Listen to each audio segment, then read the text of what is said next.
Alright, how's it going, everybody? My name is Raidhyn. We're going to be going through Tekken 7 basics, kind of a quick start guide as to how to get into this game. Tekken can seem a little overwhelming, but I'm here to kind of talk about some of the quick basics and things that you can completely ignore and just hop in to the game and have some fun. You're gonna hear a lot from people who are super into Tekken about things like, oh my god, it's so technical, it's the most technical game, like the execution's so hard, it's super difficult, it's like, it's godly how people can do all this crazy stuff, and like, you would never learn Tekken, you'll never be good at it could take you years of your life. And while all that is somewhat true, it doesn't mean that you can't hop in and start playing fun right away, because my 9-year-old kid plays this game and he loves it to death. He's awesome. Yes, he went 0-2 at the local tournament, but by God, if he did not take it to Game 3, Round 5. Tekken's really fun. So we're going to go over some of the basics for kind of how to get started. One of the first things to kind of go over just to kind of provide some sense is one of the cool things about Tekken is that every button is a limb. So square is going to be your left punch. Triangle is going to be your right punch. Left is going to do stuff with your left leg or left foot, and circle is going to do stuff with your right leg. So every button in Tekken is a limb. Pretty easy. Starting off the bat in Tekken 7, there are really cool things that you can do. For instance, in Tekken 7, we have Rage Arts, which is mapped to a button. It starts off default R1. At any point that you are low on life, when your health bar starts flashing red, you can do this really cool thing. It does a crap load of damage, ranging differently for every character, and it is super fun to do. The other really cool thing about this, and this leads into the other portion of everything, is that Rage Arts will eat hits. It has power armor, along with a couple other moves for everybody in the cast. So we're going to show an example real quick. What we can demonstrate with Brian here doing all this is that every character in the game as well has something that's going to eat hits. Usually these things are pretty easy to do. So you can see right there, Jin absorbs a couple of hits. He takes the damage up there on the top, but he can power through the other guy's moves and just get this off, which is super cool and pretty easy to do. Every character's got one of these. They're not super hard to execute. So yeah, everybody's got the power armor. So one of the things to do with if you're picking up a new character and you're trying to check things out, when you scroll through the move list, if you take a look at the icons over here on the right, the one that you're looking for is this red one. That's going to show you whichever one has the power armor attached to it. You can see it by the little shiny white glowy bits that come out around the character. One of the other things that I always encourage people to do when they start learning Tekken as well is to you can kind of ignore a lot of the really complicated stuff and just figure out what your favorite move is and just figure out all of the uses for it. Go through this move list and just be like, all right, let's see. I'm gonna check out some stuff. Wow. Let's see what looks pretty good. I don't know, this looks fun. Let's try this out. So you find a move and you're like, oh man, that's good. This comes out really fast, gets followed up, does this big launch. I really like that, that's cool. Or in some cases you find other stuff like, oh man, this move from Jin, this back 2-1, look at that, it's awesome. It goes super far, it hits people, comes out really fast, or at least it feels like it does. This move, that moves them off to the side, whatever it is that you think is really cool, you can start just embracing that move and trying to use it in different situations. On counter hit, this thing does this cool launch, which is pretty awesome. He's got this forward punch. Whatever move it is that you think is super cool, you can just try to incorporate that and test it out. Usually with Tekken, you only really need a few different types of moves to be super successful. And so if you find a few that you really like, just try incorporating them, because early on, you're going to get a lot more out of just playing and having fun and doing stuff that's cool on your character than trying to get really deep into different things. All right, so moving on, we're going to talk a little bit about some of the technical stuff with Tekken. So Tekken has 3 different attack types. You're going to have highs, you're going to have mids, and then you're going to have lows. So again, you're going to have highs, you're going to have mids, and you're going to have lows. The reason this is important is because of the way that the crush system works in this and some other things. So for high attacks, right? High attacks can be ducked. So if we tell our helpful Brian here, we're gonna go in the move list here. We're gonna have him do his high strike. The whole thing, you can just duck under it the entire time. It'll whiff throughout the whole thing. Don't even have to block. You want to stand up, You can block everything standing high, or you can just crouch, and then afterwards you can be like, oh, you know, I'm gonna do something cool to you. So you can completely duck under highs. And then the next type of attack that we've got are mids. So this time he's gonna do a mid attack. So mids you can block high, just like this. But if you duck, you're gonna get hit. So mids you have to block high. And mids tend to be really good in the game. They tend to be launchers, they tend to be things that are going to start a lot of damage, or they tend to be, you know, quick, fast pokes and things like that. So crouching in Tekken is much more dangerous than it is in other fighting games. Finally, what we're going to do is we're going to show how lows work. So lows, clearly, you can block them low. So you can block them low. If you try to block them high, you're going to get super knocked down. It's not going to work high. You can also low parry, which is pretty cool, where basically as you see it coming out, you press down forward, and you're going to low parry them. It's a little bit more advanced. You don't have to incorporate this right away. The other thing that you can do is you can hop over them. So if you see a low coming, you think they're going to go do a low, you can hop over it, which is pretty awesome. I have incredibly slow reaction times, so don't expect me to do this too consistently. There we go. Goodbye, Brian. Alright, so that's basically how highs, mids, and lows work. It's frustrating or challenging for people who are playing against folks who have played Tekken a lot, or their friends who are trying to get them into it, is because between highs, mids, and lows, there's a couple of things that you have to kind of reroute with your brain. And because of the way that the crush system works. The crush system in Tekken basically says that if I'm going to come in and I'm going to do a low attack like this, there are moves that crush lows. So things like hop kicks, for example, like no matter where I am in the animation, this is going to crush a low. So if somebody tries to come in with a low attack and I'm you know, in my invincibility frames for lows, I'm invincible specifically to low attacks during this move. In the same fashion, there are moves that high crush. So, for example, Brian Snakeedge, as we just saw here, right? So he's doing that, right? So if I'm punching and he goes for the Snake Edge, I can do all sorts of punches and kicks and the rest of it, and he's going to be completely invincible no matter what the attack animation looks like. So this is called the crush system. There's nothing that crushes mids. There are only high crushes and low crushes, and it's definitely something to be aware of when you start playing. And once I kind of understood that system, it was a lot easier for me to go about learning the rest of Tekken. And that kind of leads into some of the frame basics in Tekken. And this is something that is only really going to make sense if you're coming from other fighting games, if you're familiar with frame data.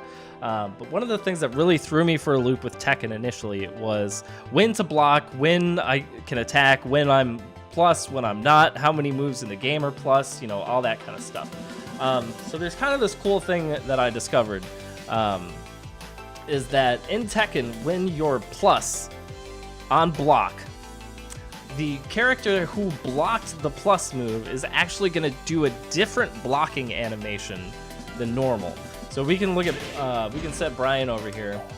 Let's see, where are you? We're gonna set him to standing guard, right? So he's gonna do this, right? See how like he's calm, like he's doing all this stuff. Even like our bigger moves, his back is straight, all the rest of it, right?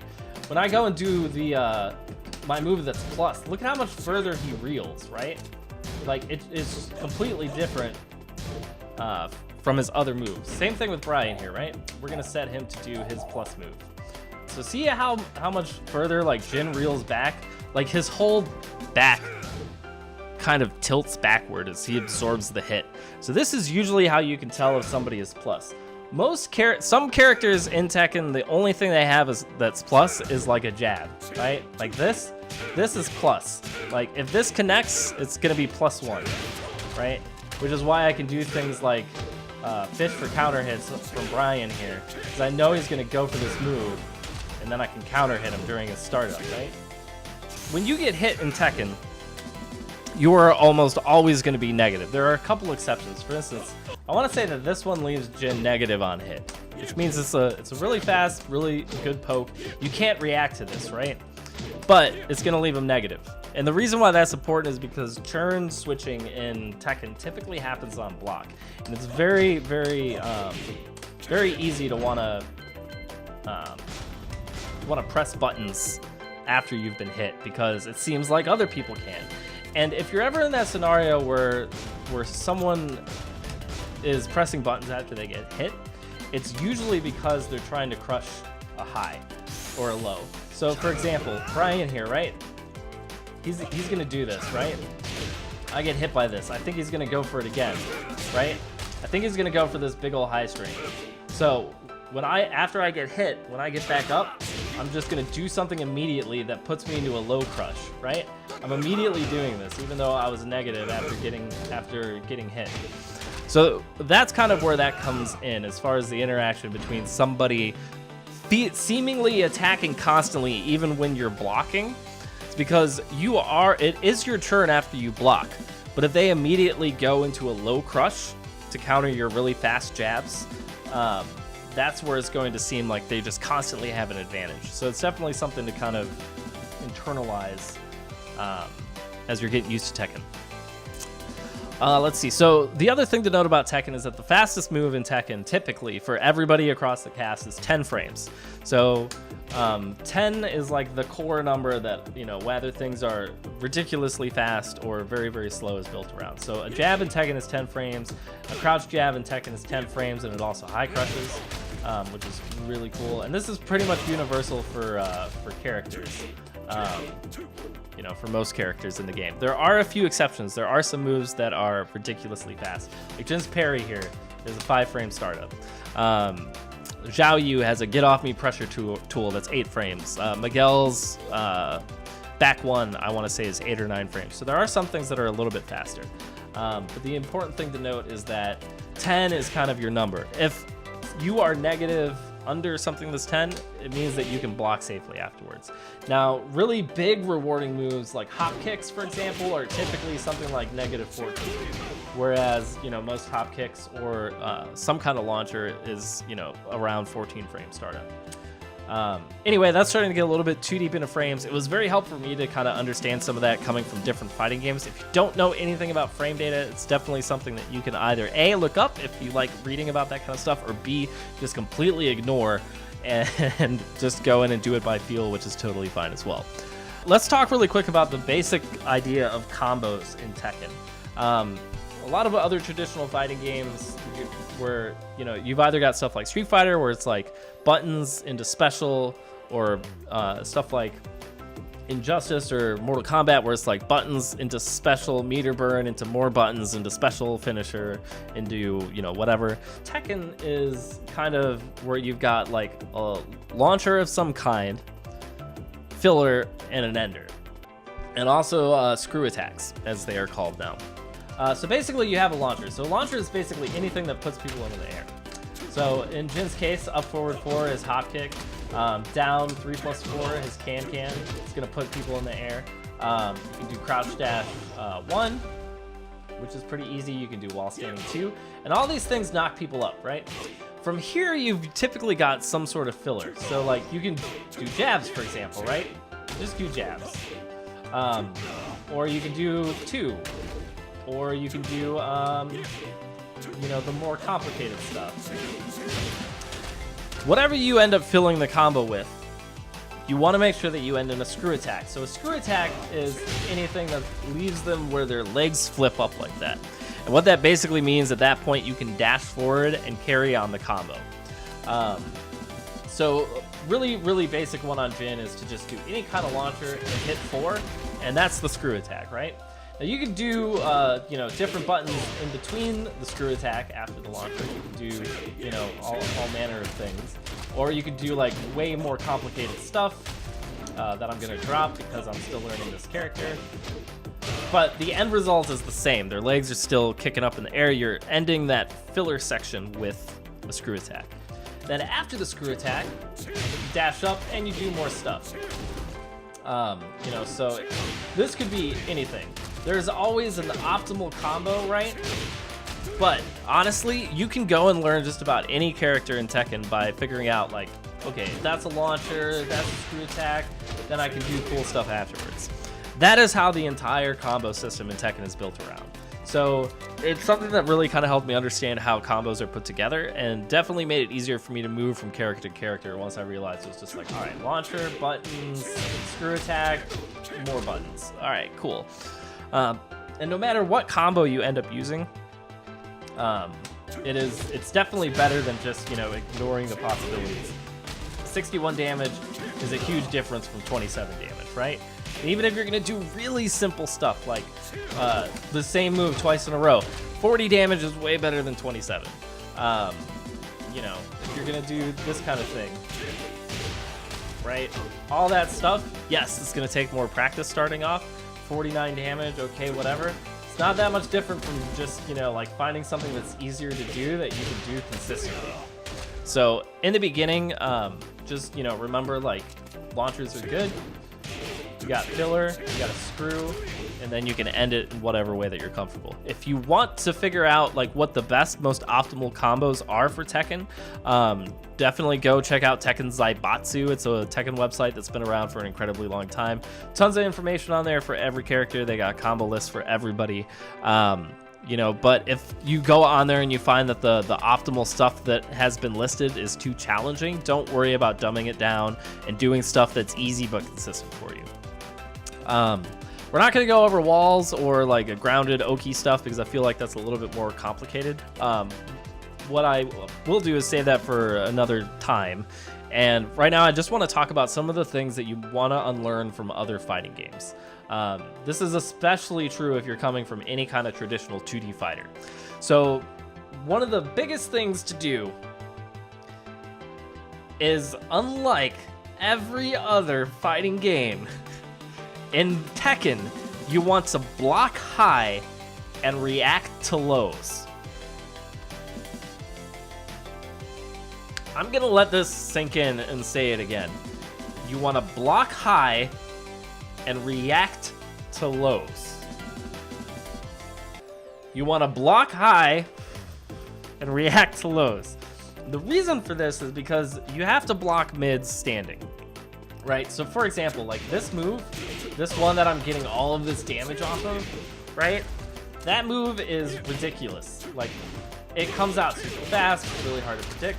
This one here, 15 frames, right? It just happens. You're not gonna block that on reaction. 15 frames is below human reaction time, right?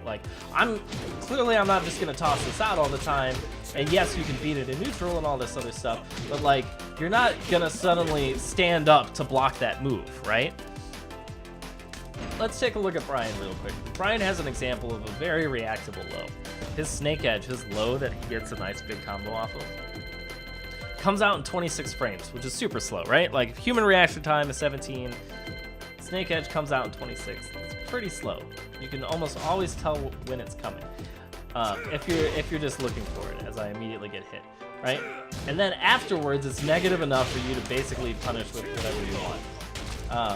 You can even react to it by crouching forward, and then you can go into your own combo off of the low parry, right? So in all of this, you want to be able to block high and react to the lows. So that's definitely something that's super different from other fighting games. One of the other things, of course, that's with Tekken is that you've got 3D space now, right? You can do all this where you're moving around, and you can actually go left or right of things. And while this seems a little intimidating at first, the best way to think about this is that it's giving you more options for different things. I guess the better thing to do, instead of trying to show examples for all of this, is to note that some moves are linear, right? This move, this straightforward punch, is a straightforward move that's gonna end up being able to be sidestepped. Which is good because a sidestep's a good option, as opposed to just blocking it or eating it, for example.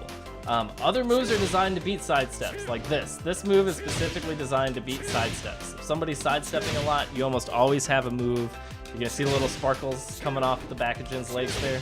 It means that the move tracks and that it's gonna catch people who are sidestepping.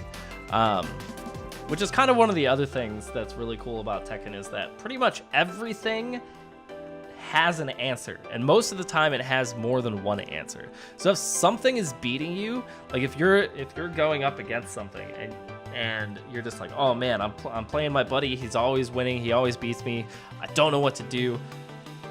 There's always a very specific, practicable answer for every situation. There's always something that you can do.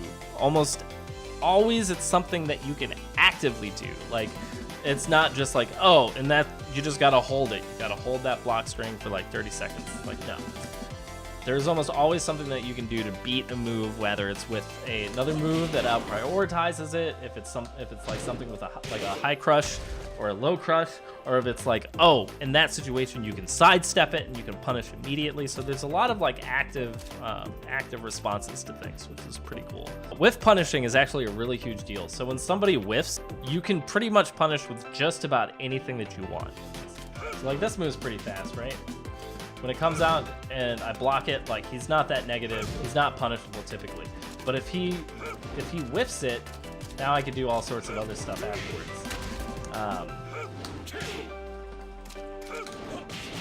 So just know that whiffing is very important. Let's see. So the other thing that's a little different is, and this took me a little bit of time to get used to, was kind of how different, like how precise you have to be with your inputs. What I mean by that is not like the inputs are really hard, but because there are so many different moves in the game. For instance, if I press 3 and 4 at the same time, I get this, right? So if I press these two buttons simultaneously, I get this awesome, power armor football kick. If I screw it up and press them, press circle and then X just slightly in the wrong order, I get this move instead. So it's just little things like that. Because the move lists are large, sometimes you're going to get different moves than the one that you expected. Like this is back 2, right? If I don't get back 2 1, I don't get that portion of it. Back 1 plus 2 is my rage art. So if I'm doing this and I mess it up and I enrage, I'm going to get this instead, which is not so great. So there's just those things to note about the game, because there are so many different moves. There is some room for errors, so don't get frustrated if you're like trying to go for stuff and you end up getting different moves.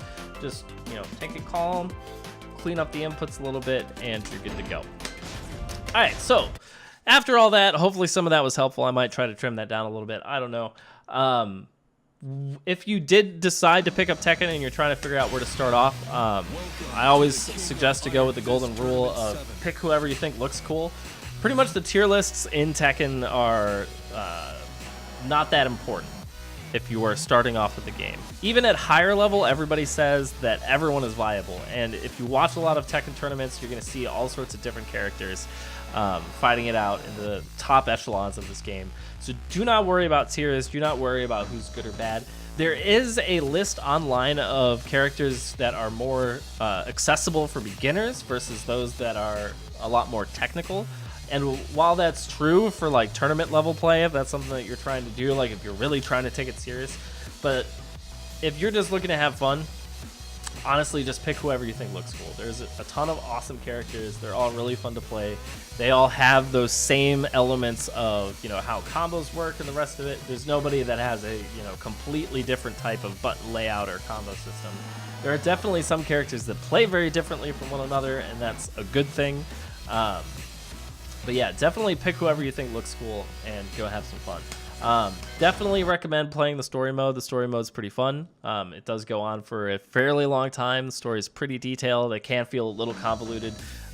But if you're completely new to Tekken, I do definitely recommend it. The Tekken storyline is something that I've always liked ever since I was a little kid, so definitely good to look at. One of the other things I definitely recommend doing is doing a lot of treasure battle, because treasure battle not only gets you dope cosmetics, but it's a really good way to practice against the AI that kind of sticks around your level, and also makes it to where, like, for me, what I end up doing when I try to learn a new character is I go and I take it into treasure battle for a while, and I just kind of get used to the ins and outs and everything while I'm in there. Anyway, thanks for listening to me ramble about Tekken for like the last half an hour, I guess. We're going to move on to playing some games online, which is going to be sweet. I've recently been picking up Jin. But if you have any more questions about Tekken, do let me know, because I'm going to be continuing to play this game and trying to improve my own play for a long time, since I'm also new to this, and I'm having a grand old time. All right, let's see.